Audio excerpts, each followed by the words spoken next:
The best performer today is up 0.2%. That's it. Fear and greed, down from 16 to 15. Extreme fear. 18 coins bleeding into the weekend while traders stare at screens, too scared to blink. The full damage report is worse than you think. Traditional markets are sending mixed signals, calm on the surface, rotting underneath. VIX down 1.3%, Brent down 0.8%, gold down 0.6%, NASDAQ up 0.3%. Volatility fading while oil and gold both bleed isn't relief. It's complacency wearing a disguise. Crypto watched all that and somehow found a way to do worse. 18 coins filed for emotional support, and Mantle's best offer was 0.2%. 2 coins, green, 18 red out of 20 on screen. Low volatility across the board. Mantle leads the pack at 0.2%. Cardano takes the hardest hit at down 2.6%. Risk-off sentiment swept the board clean. This isn't a crypto story. It's a macro eviction notice. Fear at 15 means the market isn't looking for a bottom. It's looking for a door.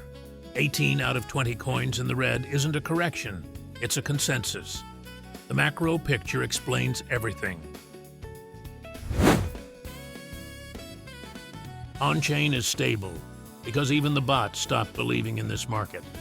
42.2 million trades in the last 24 hours, down 8.3% from yesterday. On-chain volume at $13.5 billion, down 23.4%.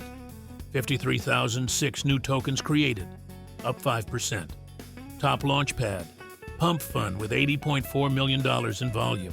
Trades down 8%, but someone's still minting tokens. Optimism is a disease with no cure. New launches dropped anyway. Of course they did. Random name Memecoins are launching into a volume desert, and nobody asked. Binance Movie leads the pack with a peak market cap of $844,000 and $3.9 million in volume. The wife of Pepe the Frog follows with $393,000 peak market cap and $3.5 million in volume. My cat rounds it out at $344,000 market cap. The rest of the board, Wood, Doomer, Wojak Girl, BM launched into extreme fear, which is either brave or a confession. These tokens don't have roadmaps, they have expiry dates. But did the veterans fare any better? Agent Craft is breathing while GenZ and Wcoin get buried alive. The market isn't rotating, it's executing. AI-adjacent names survive. Everything else is a receipt. Agent Craft up 7.9%, sitting at $105,000 market cap, chasing that W down 85.1%. GenZ ETF down 81.1%. GenZ got wrecked in extreme fear. Poetic, really. The name aged like milk in a furnace. Mantle's biggest mover crown today is a 0.2% gain. In a 2-green market, that's the tallest grave in the cemetery. Who called this wreckage before it happened? The leaderboard doesn't lie. Someone just pulled 167 Solana from a frozen market. Theo pulled in 119 Solana. Danny pulled in 41 Solana. Cooker pulled in 34 Solana. On the weekly board, Scented leads with 869 Solana. Scented, Theo appear on both daily and weekly. That's not luck. One name at the top, everyone else scraping crumbs. That gap is not a leaderboard, it's a confession. I want those gains, and I want them explained under oath. These gains are not typical. Most traders lose money. Protect your capital. Polymarket saw this fear coming. The question is, who bet on it? Your portfolio, your problem. Dearly beloved, we are gathered to bury Satoshi, down around 25%, on a 3 a.m. recommendation from a man who also trusts gas station sushi. Satoshi was remembered fondly for its white paper, which was longer than its entire period of solvency.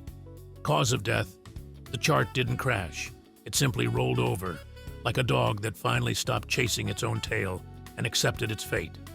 In crypto, the house always wins. You are not the house. While crypto bleeds out, $84 million moved through Polymarket today alone. $84.2 million flowed through Polymarket in the last 24 hours. That's down 30.6% from yesterday. Sports is heating up at 45.5% of total volume. Politics is heating up at 35.8% of total volume. Other is cooling off at 8.9% of total volume. When the charts look like a crime scene, smart money doesn't freeze. It pivots to prediction markets and bets on the chaos instead. Extreme fear is just another asset class. The actual bets will make your jaw drop. The jaws are already on the floor. These bets are exactly why. Will Rory McIlroy win the 2026 Masters Tournament? Odds shifted up 63% this week. Strait of Hormuz traffic returns to normal by end of April. The market moved 15% up in 7 days.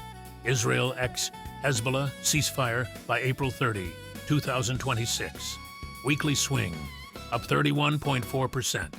Iran x Israel/US conflict ends by April 15. Bettors push this 66.8% up since last week. Someone is wagering on Rory McIlroy winning the 2026 Masters, a tournament that doesn't exist yet, in a market bleeding extreme fear.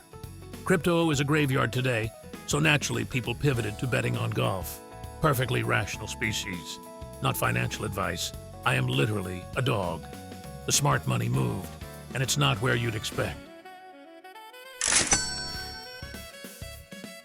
While crypto bled out, geopolitical bets delivered the only real money today.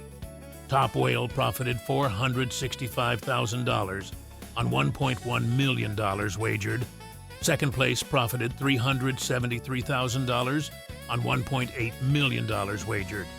Third place profited $250,000 on $1.9 million wagered. They ignored every chart and bet on world events instead. I'm furious, but respect. Now for the ones who weren't so lucky. Someone bet real money, $159,000 in volume, that this happens at just 5.5% odds. Trump out as president by June 30. $159,000. Someone bet a presidential eviction notice like it was a parking ticket they could appeal. Someone watched the odds on a sitting president leaving the White House, early jump like a broken elevator, opened their wallet, and treated the Oval Office like a lease with a break clause. That is not political analysis. That is a security deposit and on a fever dream. They could have bought a dog. Instead, they bet on one. Fear at 15, and 2 coins out of 20 made it out alive. That's not a market. That's a hostage situation with a very small survivor count. This is not financial advice. I'm a dog. Comment your hottest take below. See you tomorrow.